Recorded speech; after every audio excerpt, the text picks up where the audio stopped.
everybody, and welcome to my channel. So if you found this video because you are planning a Walt Disney World vacation, you're definitely going to want to hit that subscribe button. My family and I leave in 9 days for our next Walt Disney World vacation, and we are going to be having a ton of Disney videos coming your way, tips, tricks, packing videos, and a lot of vlogs. So definitely stay tuned for those. Today I want to share with you my top do's and don'ts for staying in a Disney value resort.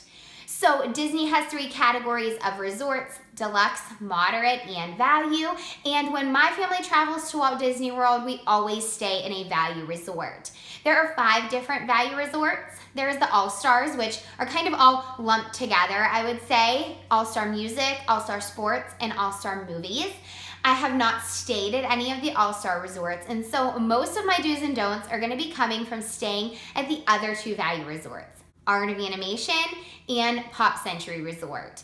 So my first do is do book a value resort if you are on a budget.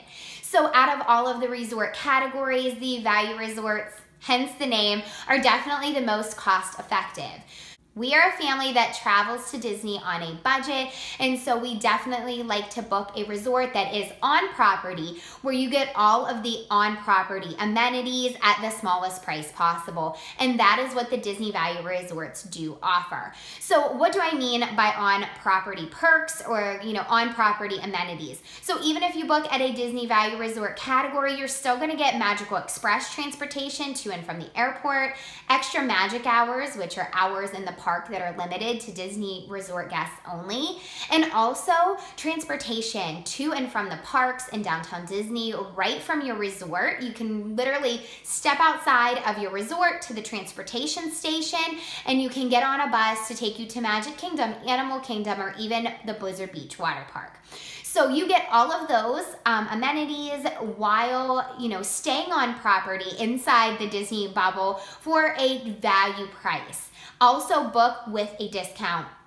Disney always has a discount. Know when you want to go and book those value resorts with a discount code for even more savings. My second do is do your research. So sometimes when we are disappointed in something, it's because we didn't do our research and we have our expectations were let down. So don't let that happen to you on your Disney vacation. If you're thinking of booking a value resort, or you already have booked a value resort, definitely do your research and know what to expect. Also, do your research and know which room to request. So Disney Value Resorts are made up of many buildings.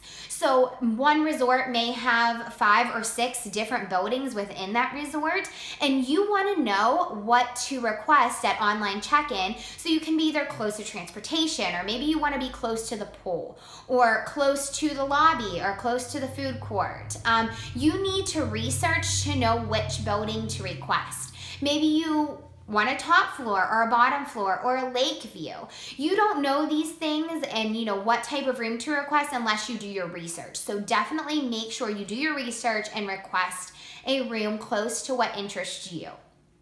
Also, do your research about the size of the rooms. Disney Value Resorts all have pretty small rooms. The square footage for all of the resort rooms is available online. I will try and link some of those websites that give that information in the description box, but know that they are smaller so that you kind of don't walk in the room expecting a couch and a microwave and, a desk and end up with something you weren't expecting. So definitely do your research. Also know that there's outside corridors there. There's no inside corridors. The hallways are outside. Some people would say motel style, but in my opinion, there's nothing motel about any of the Disney resorts.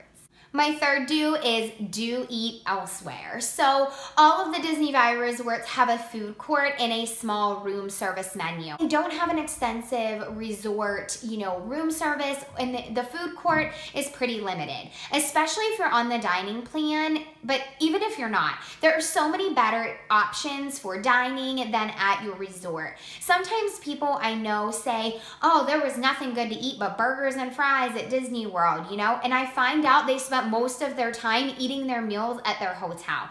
You guys, Disney has thousands of dining options, both at more of a quick service or affordable, walk-up price, and ones you can sit down at a table service, made an advance reservation for, and have a more more, you know, luxury sit-down meal. There's also character dining, but definitely look at all of the dining options and do eat elsewhere, because honestly, guys, the food court food is some of my least favorite food on all of Disney property. So let's get into my don'ts. Don't overpack. Like I said before, the rooms are already pretty tiny. So if you are bringing 2 strollers, 2 car seats, 5 big ginormous suitcases, 2 carry-on bags, you are gonna make an already small space feel even smaller.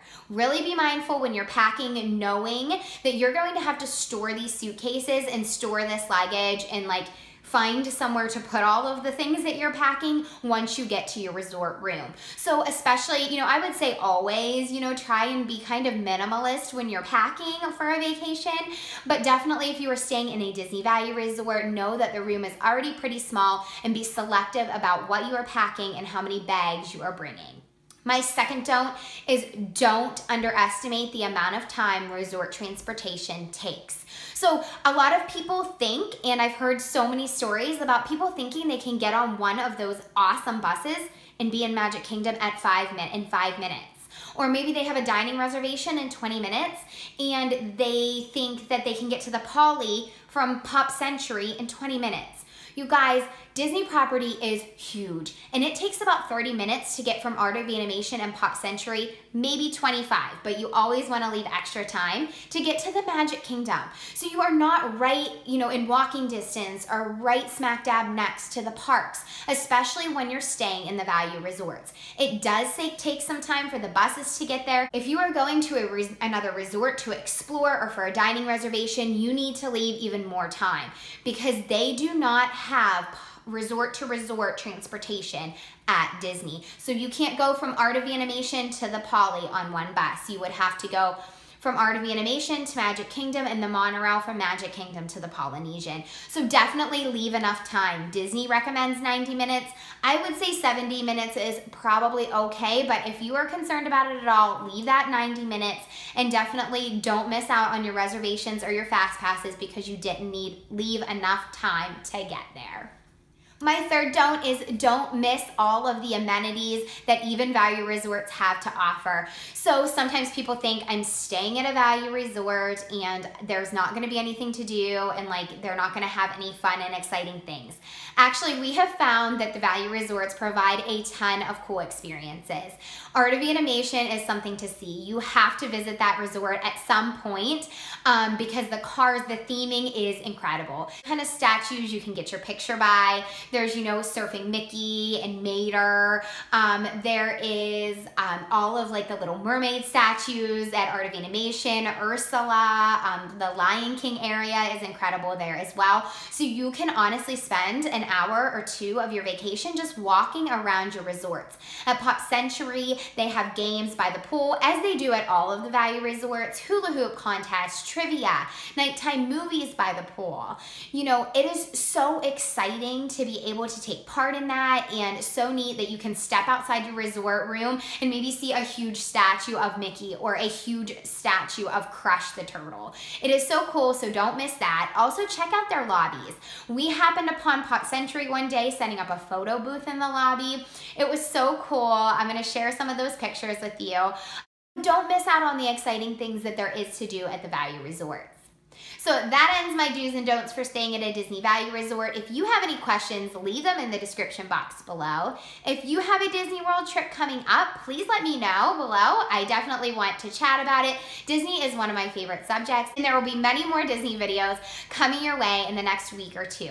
So thank you guys so much for watching, and I will see you real soon. Bye-bye.